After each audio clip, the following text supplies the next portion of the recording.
Shalom, selamat pagi, salam sejahtera bagi Bapak Ibu semua dimanapun berada. Doa dan harapan saya setiap kita selalu ada di dalam perlindungan Tuhan. Mari Bapak Ibu, di pagi hari ini, di hari Senin ini, hari yang pertama di minggu ini, kita mau mengawalinya dengan mendengar firman Tuhan. Ada satu bacaan di dalam 1 Tesalonika pasal 5 ayat 17. Demikian firman Tuhan. Tetaplah berdoa. Sekali lagi, tetaplah berdoa. Ini adalah sebuah ayat yang termasuk ayat yang cukup pendek di dalam Alkitab.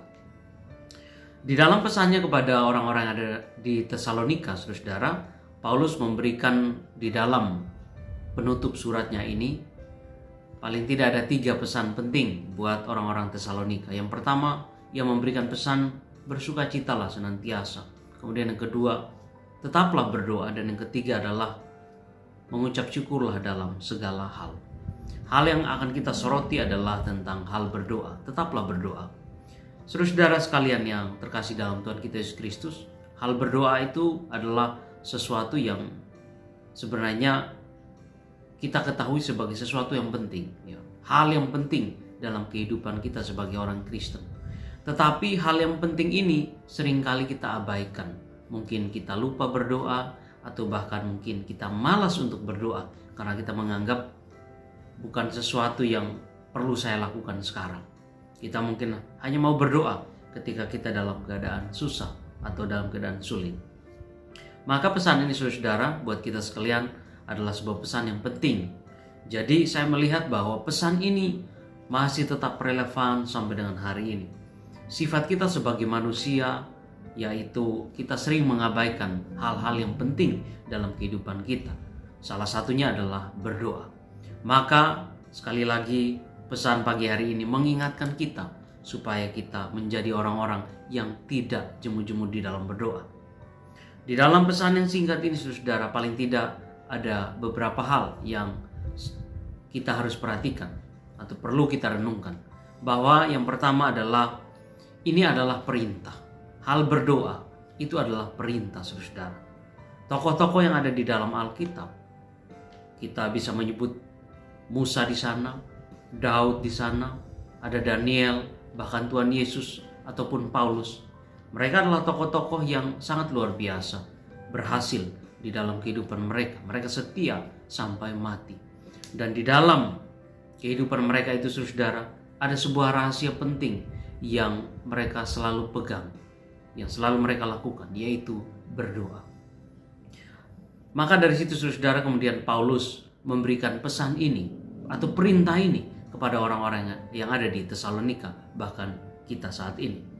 Di dalam satu kisah yang dicatat oleh Lukas 18, dikatakan oleh Lukas demikian.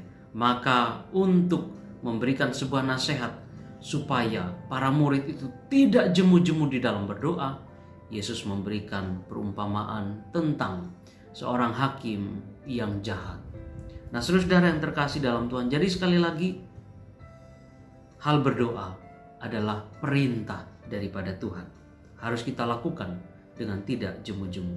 Dan kemudian yang kedua saudara, mari kita juga belajar untuk mempunyai kedisiplinan di dalam berdoa secara teratur. Pagi sebelum kita bangun, sesudah kita bangun, kita berdoa memohon supaya Tuhan memimpin kita di sepanjang hari ini.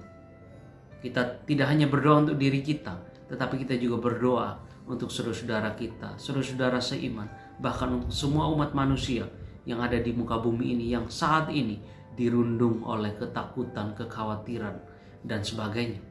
Pada malam hari mungkin kita juga akan berdoa berterima kasih karena kita sudah dilindungi oleh Tuhan. Kita berterima kasih kepada Tuhan sambil kemudian memohon supaya apa yang kita rencanakan ke depan, Tuhan boleh turut campur tangan di dalamnya. Jadi mari kita belajar mempunyai kedisiplinan di dalam berdoa secara teratur.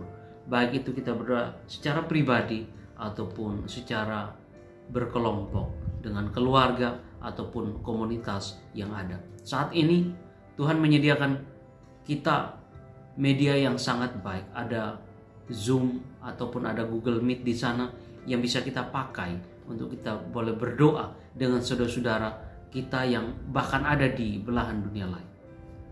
Mereka yang ada di luar pulau atau bahkan yang ada di luar negeri, bisa kita ajak untuk berdoa bersama-sama.